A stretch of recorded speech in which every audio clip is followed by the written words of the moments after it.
All right, good afternoon.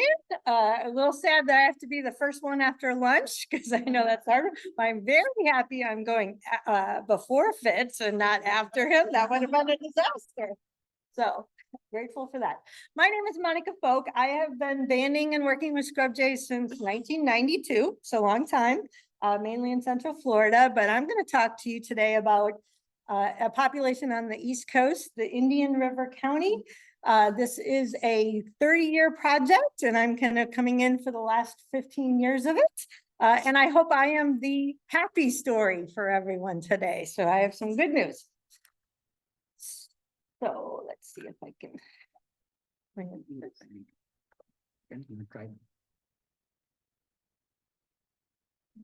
Right.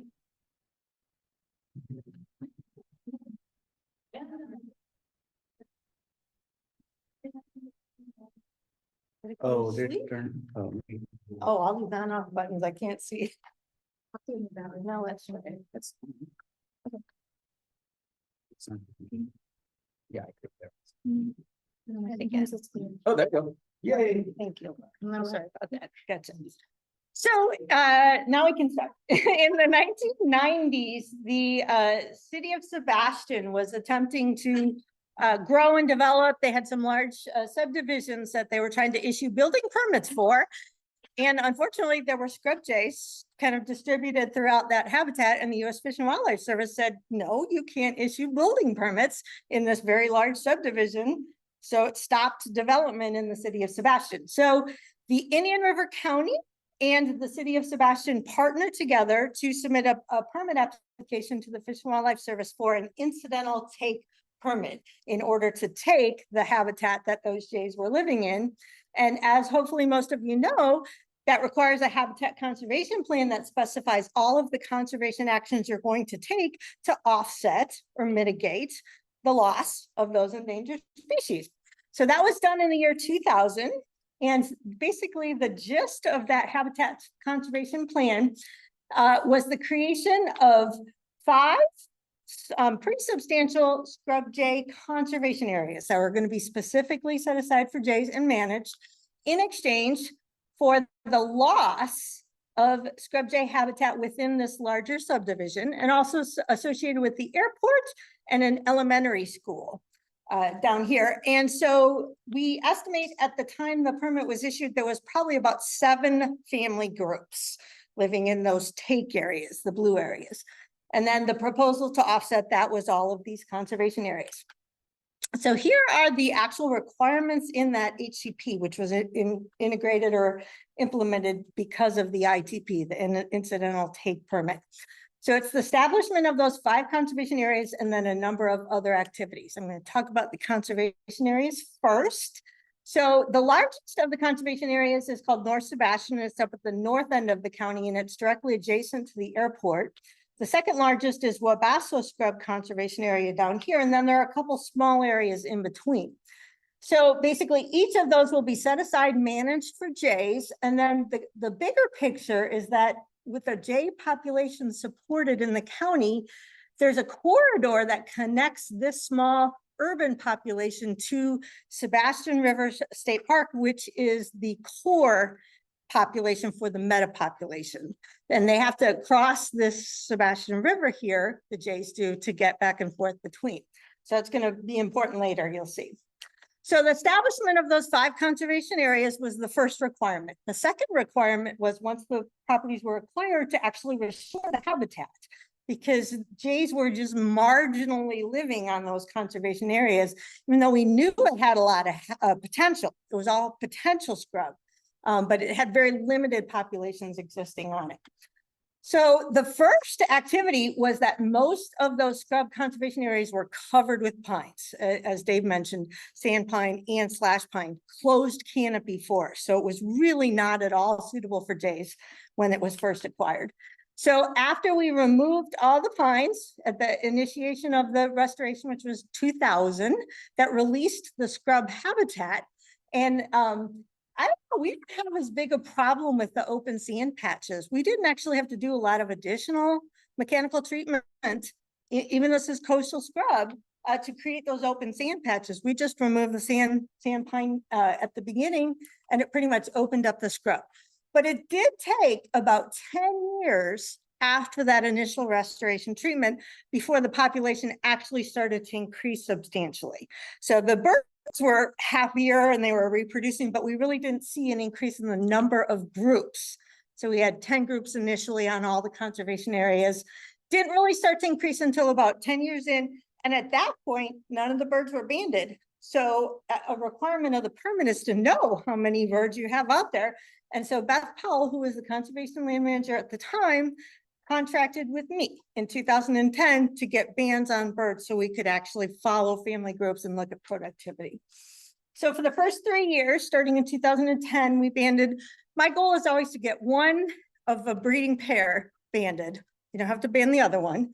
And then as many other helpers or after hatchers as you can get bans on if they're going to disperse. So that's what we worked on for those first couple of years. And so once we had a lot of after hatchers banded where we could track family groups, it became easier to actually determine kind of what was going on in response to the restoration.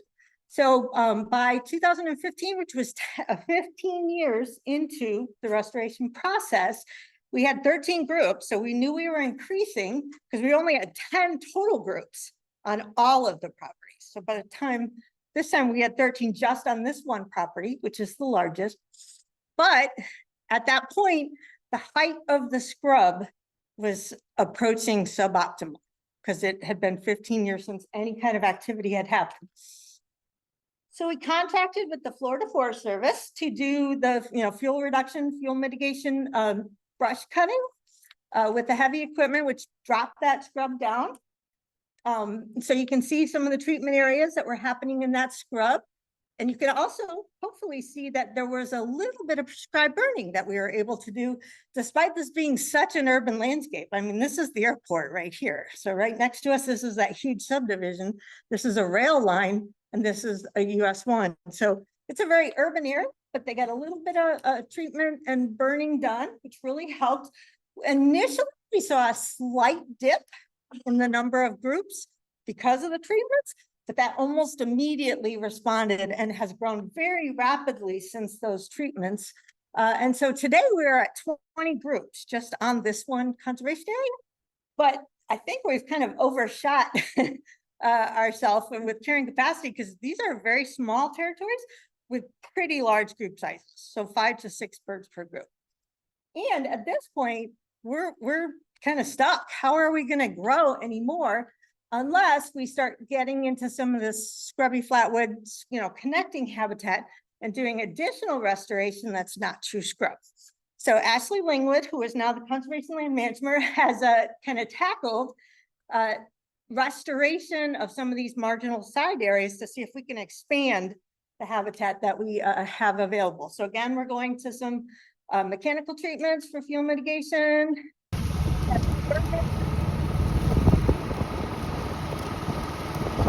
That we have going on there, which really helps at the small scale. We can't do big burns like in other places.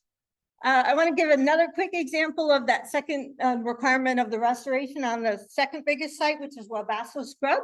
And once again, it's closed canopy pines, just completely covered with pines. First step was pine removal, and then it kind of releases the scrub, and then the population begins to grow. But then 15 years in, we see the height of the scrub is too tall, so we have to go in with treatments. And I don't know if you can see, but there's been a lot of sloppy chopping and roller chopping done into the scrub itself. And again, we got some prescribed burns in. There you can kind of see. And so this actually today is our most productive site. So most of the family groups on this site this year had 3 chicks per group. So that was pretty impressive. And so it's growing. It's kind of a little behind in terms of the recovery of the restoration. So it's promising to have a higher growth rate kind of in the coming years. So the third requirement was this conservation easement associated with the airport, which is going to create that corridor that I told you about.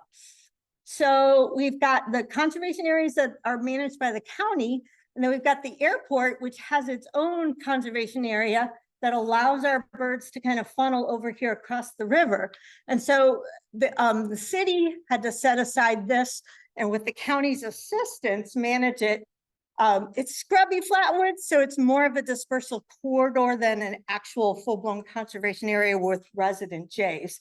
So again, the first step was for us to remove that pine canopy, and that kind of opened up the scrubby flatwoods and to make it pseudo scrub.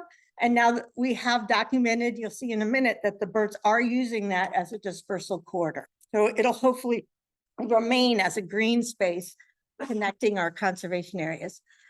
The fourth requirement was the reporting of the actual impacts, the take that the ITP stands for. And again, this is a 30-year permit. We're 24 years into it. So I'm just giving you the results to date of kind of how much we've lost in those 24 years. So that's the blue areas. Just a quick summary. We're about 2/3 of the way built out. So about 2/3 of the 200 of the 300 proposed lots have actually been converted to housing development, which equates to about 54 acres. And the proposed total build out is about 80 acres. So 5/8 of the way there. But here's the good news. Over 100 acres of formerly not occupied, not suitable scrub has been restored and is now occupied. So twice as much habitat has already been created that we've lost. And about 6 acres or 26 of those original 300 will never actually be developed.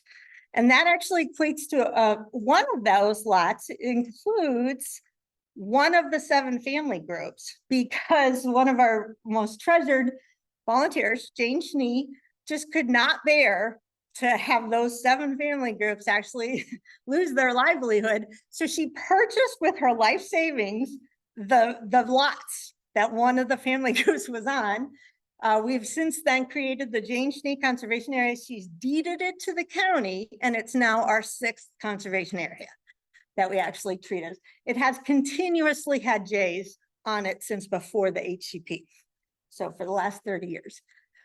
The last requirement is kind of the reason I'm here, and that's the monitoring that we do of the jay population to see how it, responds to all of these activities. So you've kind of heard from everyone else, the way we do monitoring is we come in pre-nesting, map territories, look at activity centers, and then we come in post-production and look at how many brown heads or chicks have been produced. And then for us, we're putting bands on all of those young birds so we can track dispersal, which is important for documenting the success of the HCP.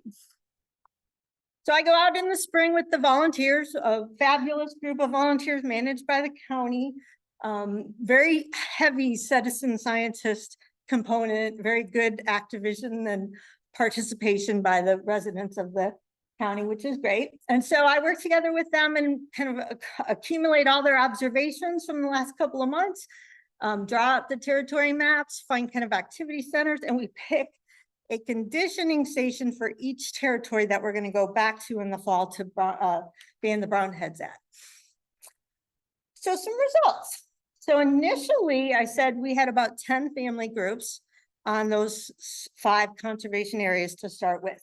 We now have 33 family groups, and that's actually a little bit low. We actually know we have 2 or 3 more that have formed since then. So we're having a net gain already of 25 family groups on the landscape for at least the last 15 years, above and beyond the 7 or 6 that were taken as part of the take. So definitely a net gain for the jays from this program.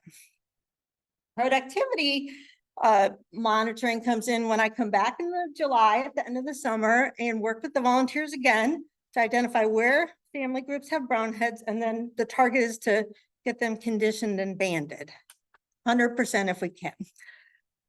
So the volunteers are really great, spend a lot of time out in the scrub, go out and find everybody, and then for the 10 days before I'm going to come and do a banding blitz, they condition all the brown heads up, get them trained, and then we just do 3 days of banding blitz where it's just constant set up stations, bring the birds all in, get them banded, lots of help, lots of involvement. It's a really fun time. The birds are pretty cooperative. They're some of my great help. Lots of you probably know Natasha. And then these are some of my great volunteers. Bob's here today. They're on my permit to help with banding. So we get a lot done. We can band 40 brownheads in 3 days. That's usually our goal. So it's pretty productive. So to date, I've banded over 300 jays on Indian River County lands just since 2011. Remember, that's 11 years into the permit. So they had 10 years before that where they were producing birds that we weren't banding. And this is kind of the results of the productivity. So that's the green. There's interesting things. This isn't a zero productivity.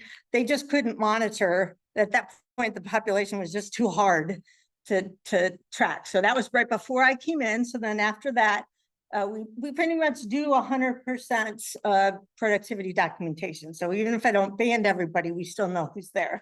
And some interesting things. Remember that 15-year, the scrub got too high. We had to come in and do a whole bunch of treatments. We did on all the conservation lands. And there seemed to be like a really big bump of productivity in those 2 years that we were doing. And I think it was just the bugs. We were just creating a great big release of bugs that the family groups were very fit, and then they could have more chicks and feed them. And then that unfortunately kind of dipped down, as did the number of groups, slightly following those treatments. And then we've since seen kind of this 5-year, 6-year response, right? At the end of that 6 years, you get the maximum back. And today we actually have more groups and more babies out there than we've documented ever before. So really successful. Just some statistics about the productivity. Nest success is, as you'd imagine, correlated with group size. So the more in your family group, the more you're productive. This is the year of those treatments. So really good bump there. But pretty much nest success rates are just flat. So we just have standard nest success. Same for productivity. Not really a change in number of fledglings per group over time, but just these little bumps that we see from treatment years, which were kind of on the schedule for 7 to 10 years, right? So we're going to kind of create those, hopefully, troughs every 7 to 10 years. The third point, which we're required to monitor from the HCP, part of our monitoring program, is this documentation of dispersal. What's happening to all those birds that we're hopefully producing on the landscape? And so again, having all the Jews banded is really important, and having lots of volunteers out there doing the resites has been super important. And we've learned amazing things. So whoever had the foresight to plan that dispersal corridor from our network of preserves was just brilliant, because Sebastian River State Park, and Sammy's here, was about 10 years behind us in terms of restoration of scrub habitat. So they have 3 scrub bridges on the park. And about 10 years after we started restoring our habitat, they had major grant work, and Sammy did all kinds of mechanical treatments to get those scrub bridges up to speed.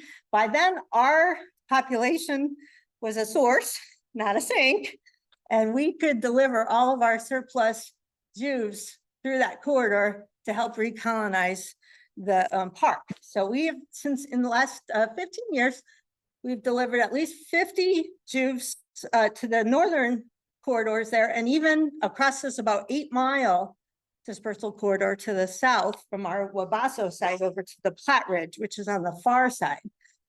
So we are definitely creating a source population with our high productivity, and our birds move around themselves from our own sites, but many of them find their way across the river to Sammy's site. And we've also had birds disperse even much farther. So up to Brevard County, to Dave's Micco site, all the way throughout the kind of urban corridor, Sebastian. Our birds show up on golf courses. We get reports, hey, you got banded birds here, come get your birds, or whose birds are these? I have to, file a lot of banded report information. We've had birds come down to South Tony Park, which is at the south end of the park and the far side of Vero Beach. So our banded birds from up north go down there. And the most interesting thing, a couple years ago, we actually had a female go from Wabasso through Vero Beach, through Fort Pierce, all the way down to Savannah's Preserve State Park. So over 30 some miles, and she became a breeder that first year. So pretty exciting. We're a source population for a lot of these other Atlantic coastal properties. So just with these 4 county conservation areas and this city dispersal corridor, all required by the Habitat Conservation Plan and the monitoring program that we were able to do, we have been, I think, very impressively successful at the restoration and the recovery of the state population, greatly much compensating for the loss of the 7 family groups that were there. So the regulatory process for Jays, you know, when an ITP is followed with a good habitat conservation plan, can be effective if it's followed through for the entire 30 years. For our case, we'll keep monitoring through the 30 years and make sure that it's working. But I think it's a good success story. So hopefully makes everybody's day that there's hope out there. So is there time for questions? Yeah, we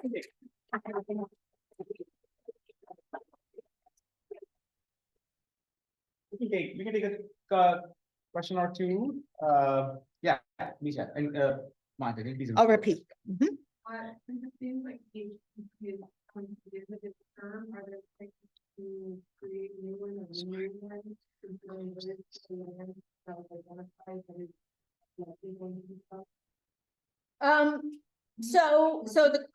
Yes, right, I got it. So the question was, what's the plan? So there's 6 years remaining on the actual ITP permit. And after that, what's going to happen? There's, you know, as we said, less than 100 lots that are eligible to be developed. That has to happen in the 6-year window, or the permit expires and they can't issue building permits for that. So we're assuming that people are either going to develop those less than 100 lots in the next 6 years. The conservation work will continue. So we will monitor through year 30. Ashley is doing conservation work, whether it's required by the J permit or not. So I know the conservation program will continue to manage those, you know, whether it's required for a permit or not, because they're very bought into by the public. So there's a really good constituency for support for those conservation areas and the recreation that they provide too. So it isn't really just driven by the Jays anymore. I don't know if there's future, like there are a few parts of the county that aren't covered by the HCP. So those would have to be permitted separately and either do their own HCP or something else. But this covers all of those impacts that were identified there. And it'll probably be completed by the 30-year thing. Hope that answered the question. Well, Sure. you know, an entire talk about supplemental feeding, Raul. So the question was how much supplemental feeding is happening. I don't think as much as you think would be happening in as urban an area, because at least those 2 big conservation areas are so big that they're not loaded with people coming out with bags of peanuts, walking out in the hot scrub, because you have to get deep into the scrub before you find the Jays. The 2 smaller conservation areas in the center are a little bit more rimmed by housing, and we do actually have a little bit of a feeding problem on one of those because it's got a little neighborhood cul-de-sac that the residents come out. And if anything, it's not been beneficial. It's actually kind of forced that little area to have way too many Jays on it. And they fight so much that they actually have probably less productivity than they could if it were just a more natural setting. So I guess maybe we're lucky in that way. The supplemental feeding isn't happening on the 2 large areas. And where it's happening in the middle areas, it's just in such a small scale that we're not really doing too much about it. We may do a county ordinance to try to reduce that just for safety reasons. They're bringing birds out onto the road to feed them, and that's just not a safe thing. But I would say though, and I don't want to take extra time, but I have seen the supplemental feeding that Dave talks about increasing productivity in some of my other populations that have like an urban interface, and those territories adjacent to that urban have much higher productivity and become sources for birds to disperse to the other parts of the property. So it's definitely real, but not so much in Indian River that I see. Thank you so much, Monica.